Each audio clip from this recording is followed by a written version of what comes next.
Hello. It is time to do a review of some state portion content around property management. If you're looking to pass a salesperson exam, you should have 2 test questions. Broker, they're going to kick it up to 3 for you if you're doing pre-broker. Now, I said this when we talked about leasing and property management on the national side, if you've watched that video. I'm going to repeat it, though, again, for the state content because I absolutely think it's worth it. I get a lot of feedback that there were way more property management questions on the exam than what was expected. I had way more than 2, Amy. I get that feedback all the time. And the reality is you really didn't. It just feels that way. Keep in mind that there's going to be a few specific property management questions on this exam for you.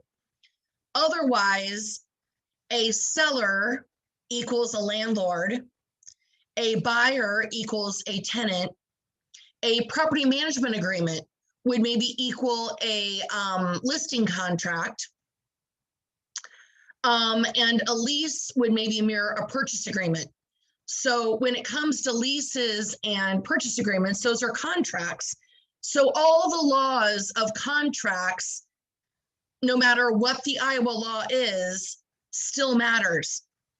When it comes to trust accounts, the minimum required days to deposit, unless specified otherwise by banking or business days, remains the same no matter what. The rules don't change just because it's property management.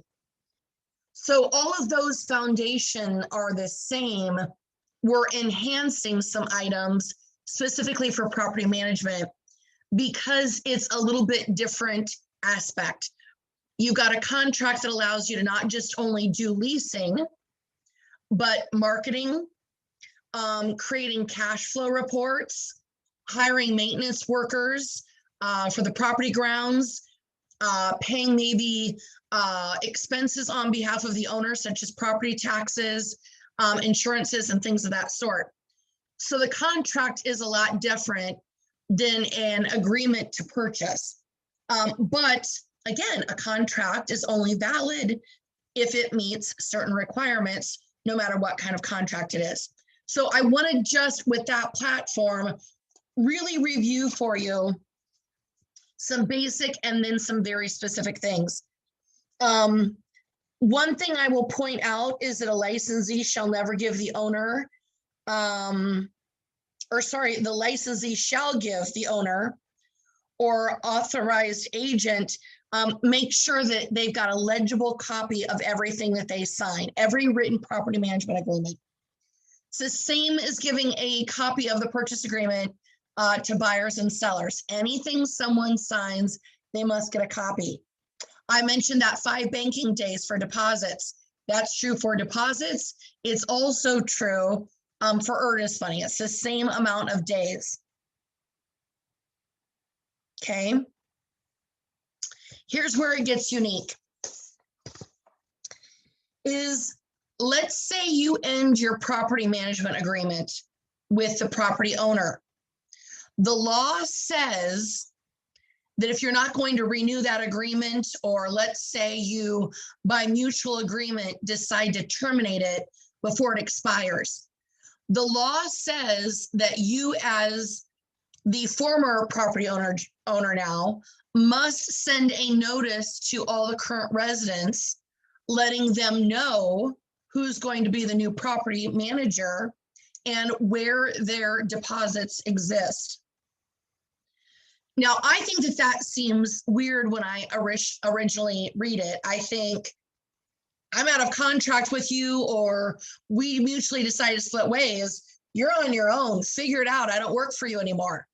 But that's not what the law says to do. The law says we've got to protect the public and be better than that, which means we send notice to all those tenants and let them know either the owner or a new property manager is going to be taking over with their contact information, and let them know where their deposits currently are being held. Okay, that way no money goes missing. And again, all of these Iowa laws, They help you and I as agents, but it's really about protecting the public. Okay. Now let's get into a couple of others.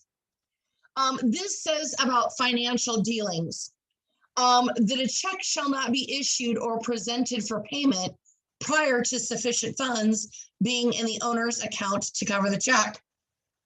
You mean we're not supposed to bounce checks? Seems pretty obvious, but it is part of the law that we've got to make sure there's enough money in the owner's account before we pay bills. And the reason that this is a challenge is, let's say I'm managing a 20-plex apartment building.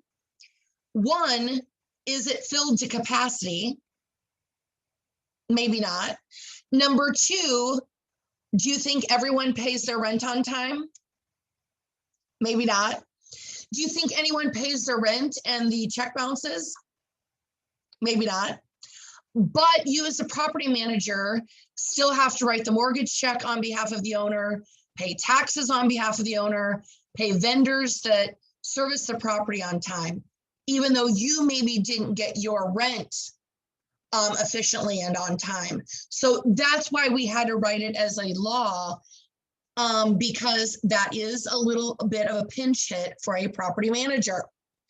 The next item that it says in the Iowa Code is transfers of funds between two or more accounts maintained for the same owner may be made if proper entries are made on the ledgers of the accounts. So if you're managing more than one account for the owner, you can move money around to cover bills. However, you've got to have specific authorization to do it from the owner. And the other part of that is you've got to actually write out billings and receipts for the debts and credits to those accounts. It cannot just be done by ledger entry alone. And when I read that, it makes me think of the movie Dumb and Dumber. Remember, they find that suitcase of money. And then they realized, well, at first they didn't know it was a suitcase full of money. When they did, they went crazy and bought all this stuff. And then when they approached the, the kidnappers that wanted to know where their money was, they opened it up and it was filled with IOUs, just on Post-it notes, right? They're like, oh no, we're good for that. It's all IOUs. It's as good as real money. No, it's not. That's why you must write billings and receipts. Now, a third point that I think is valid for you to know for the exam is the broker shall not withdraw, pay, transfer money from the owner's account in excess of the remaining credit balance. So don't write checks from an account that you don't have enough money to cover, but also don't transfer between accounts if the excess would create a deficit in that account. Those are probably 3 or 4 pretty big points. I think it's the knowing how to deal with an expired or mutually agreed to terminated property management agreement, that we must give notice to the tenants of who the new manager will be and where their money is. We can't use access funds that cannot be covered by the account. And we can't just move money around without billing and receipts. That's the third one that I think should cover you what you need to know for the exam. Again, good luck.